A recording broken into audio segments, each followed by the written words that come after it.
Partnership Incredible by George E. Vandeman.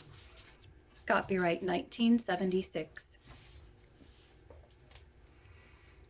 Kitty Hawk, the first flexing of muscles in a man's giant leap into space. The opening round in his attempts to weaken the gravitational hold of this planet upon its restless inhabitants.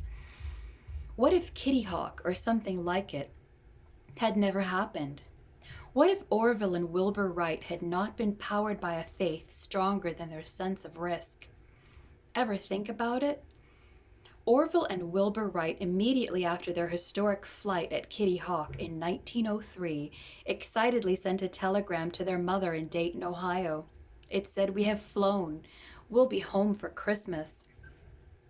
Their mother proudly took the telegram announcing this history-making feat to the local Dayton newspaper and asked that the breathtaking news be released. But that night, the evening edition simply carried this short announcement in small type: "The Wright brothers will be home for Christmas." But then, could anyone in his right mind believe what the telegram actually reported? Kitty Hawk, in its day, was more incredible than landing a Viking on Mars could ever be. To be sure, our first ventures in flying were awkward, clumsy, unpredictable, and short. The total distance flown by the Wright brothers that day in 1903 was less than the length of the wingspan of some of today's airliners. But soon came more ambitious flights, logging more miles. There was Charles Lindbergh and the Spirit of St. Louis. Then the military caught the potential. There were the fighters, the bombers, the B-52s, and the fabulous but ill-fated XB-70. The X-15 took research pilots to the edge of space. We were becoming more credulous now. We could believe anything. In the meantime, as commercial passengers, we had casually flown the DC-3, the DC-8, and the 707. Then came the swept-wing 727. But it took the 747s to stagger our imagination, for a time that is. Now they're ho-hum. Today the Concorde is a familiar sight. And of course, while we've been jetting across the country as if it had always been that way, space flight became a reality. Mercury, Gemini, Apollo, and the moon. Man's impossible dream. And it didn't stop there. Today we're probing Mars and marveling at what we see. But it all started at Kitty Hawk, with a dogged, determined faith, a carefully calculated risk, and a willingness to cooperate with the fascinating, challenging laws of aerodynamics that make it possible for men to fly, a willingness to cooperate with the laws of their creator. Just how fully those men understood that the laws of aerodynamics were also the laws of their creator, I do not know. But they considered those laws dependable enough that they were willing to trust their lives to them. Never a pilot revs his engine and lifts his plane into the sky without confidence that those laws of aerodynamics are going to work. He may not express that confidence or even consciously think about it, but it is there. And think of NASA. NASA has spent billions of dollars in space on the assumption that the laws of physics will operate the same today as they did yesterday. One thing is certain: the laws of space and of the universe are not erratic. They are not subject to some cosmic whim. They are not changing or uncertain or unpredictable. Now tell me, did the laws of physics, the laws of space, just happen? Did these dependable laws upon which men stake their lives come about by accident? Are they a result of chance, or confusion, or chaos? I ask you, if the complexity of these laws is enough to stagger our minds, must they not have an author whose intelligence exceeds our own? Must they not be the laws of the one who created the universe? I like to think of the laws of physics as being a sort of cosmic operator's manual. Things work if we follow the book. Things fail if we don't. NASA, for instance, follows the book. Now, I'm not saying that there have been no atheists in the space program, though it seems an unlikely place to find them. We have been exposed to the deep personal faith of a number of our astronauts. And no doubt most of them, if not all, have been aware that in their space ventures they have been cooperating with laws established by the Creator. The truth is that this principle of cooperation with God, of partnership with God, if you please, God is the senior partner, of course. I say this principle applies in every area of life. For instance, we take pride in our technology, the telephone, television, and all the rest.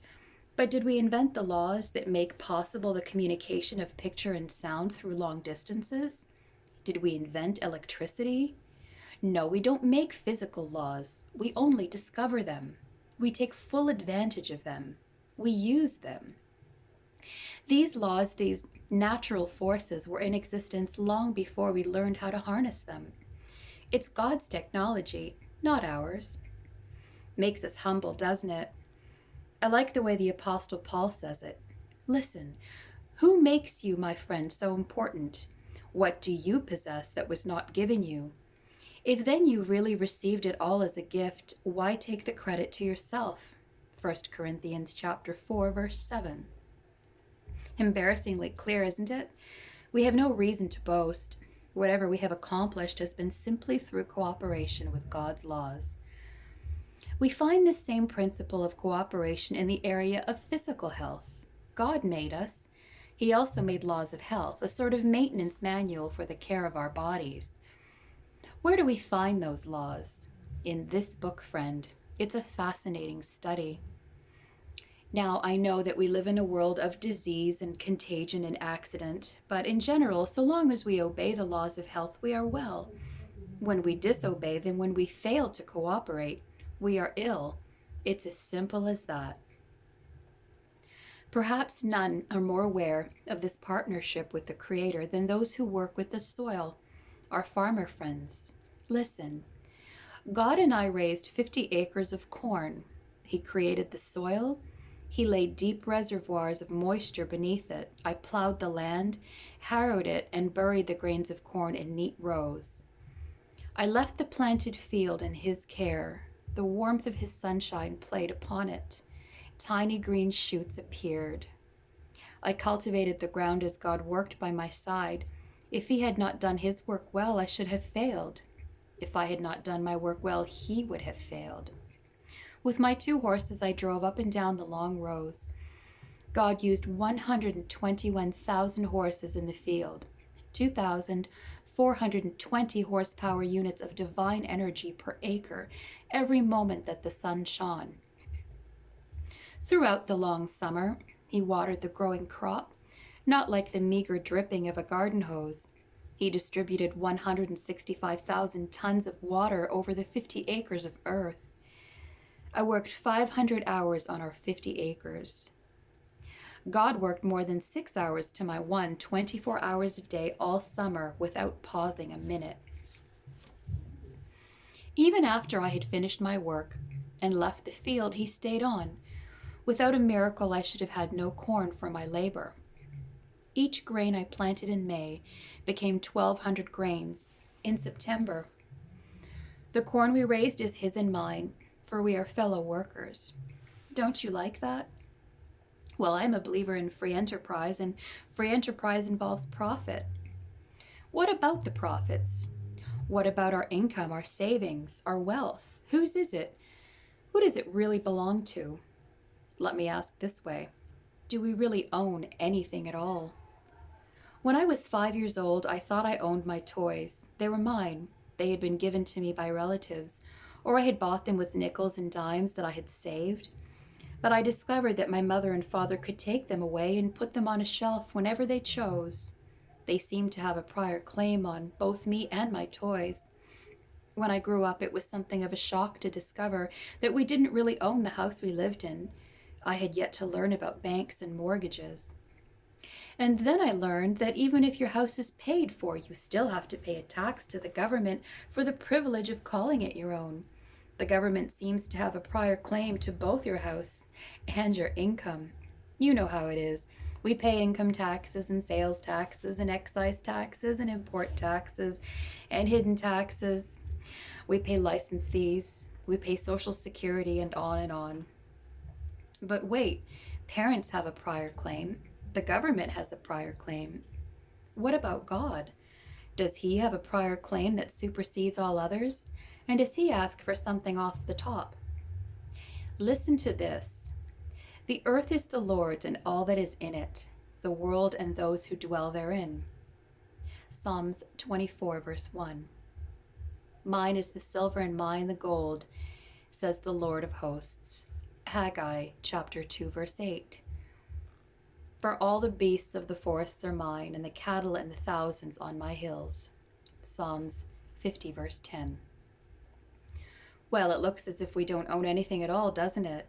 If it all belongs to God, then God has a prior claim on both of us and our possessions. What if God should charge us all for the services he gives us? I wonder what the rate would be.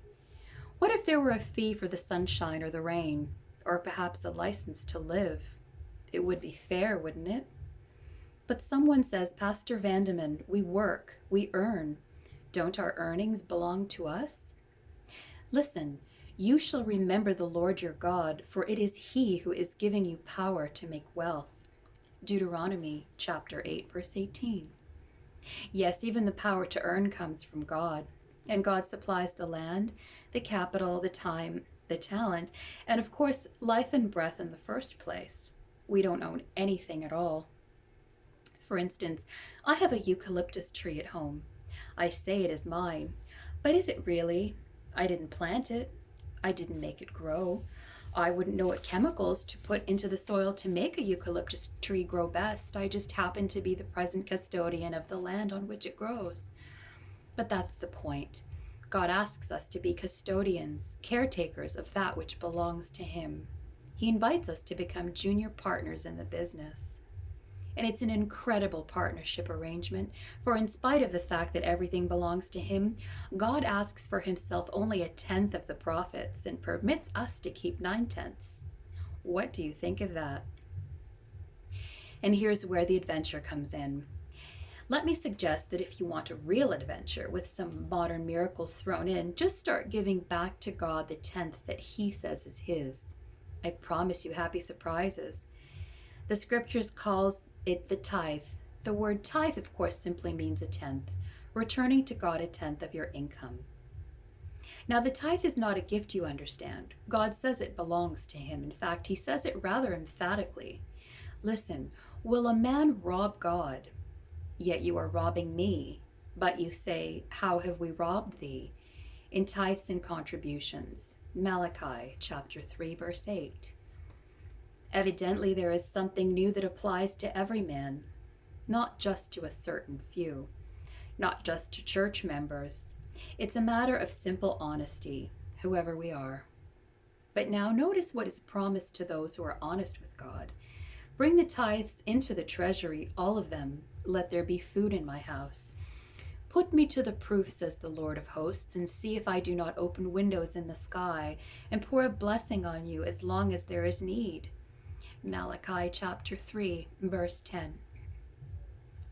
Did you ever hear a promise like that? God asks only 1/10, and then there is something about his arithmetic that makes the 9/10 go farther than the 10/10 did before. Anyone who faithfully tithes will tell you that. You can't explain it, you can only experience it. Now, it takes some faith to embark on a program of regular tithing, like Kitty Hawk. It may appear to involve risk, like Kitty Hawk, but also like Kitty Hawk, to hold back is to miss some of the most satisfying adventures of your life. Personally, I shall never forget the year going through college with a wife and baby son when we had serious budget problems, but we never failed to return to God an honest 10th. One day my wife confided that she was wearing her last pair of hose, and I had to confide that we were down to our last dollar. All we could do at that moment was to pray about it, but the next morning, in the mailbox, there was a package containing 3 pairs of hosiery. And do you know, we never knew who sent them. But recently, away up in Canada, someone walked up to me after a meeting and said, I'm the one who sent that package. I felt impressed that it was needed. Well, a little thing, but I couldn't keep you a long time with stories about the rewards of a personal partnership with God. my own and those of others. I wonder if you realize how much better God's plan is in every way than some of the methods we have invented for financing the work of God. Is it really his intention that his work should have to be supported by fairs and bazaars and bake sales, or just what people feel like putting into the offering plate? Can you imagine our government simply passing the hat, asking for a handout?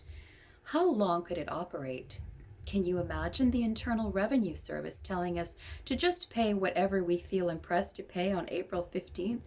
Some of us wouldn't be impressed to pay very much. By the way, occasionally someone will say, but I just wouldn't know how to figure the tithe. I wouldn't know how to compute a tenth of my income. Tell me, suppose the government or the church should send out word that it would give us a tenth of our income. We'd have it figured out before morning, wouldn't we? Well, you get the point. But now the question. Somebody is thinking, somebody is asking, is it possible that a man might tithe his way to prosperity without a genuine commitment? Just because he feels it is good business? Because he prospers when he tithes and doesn't prosper when he stops? It is possible, it has happened, but it's a hard heart that isn't eventually touched by the evident care of his Creator. Tithing, of course, should never be thought of as a get-rich gimmick.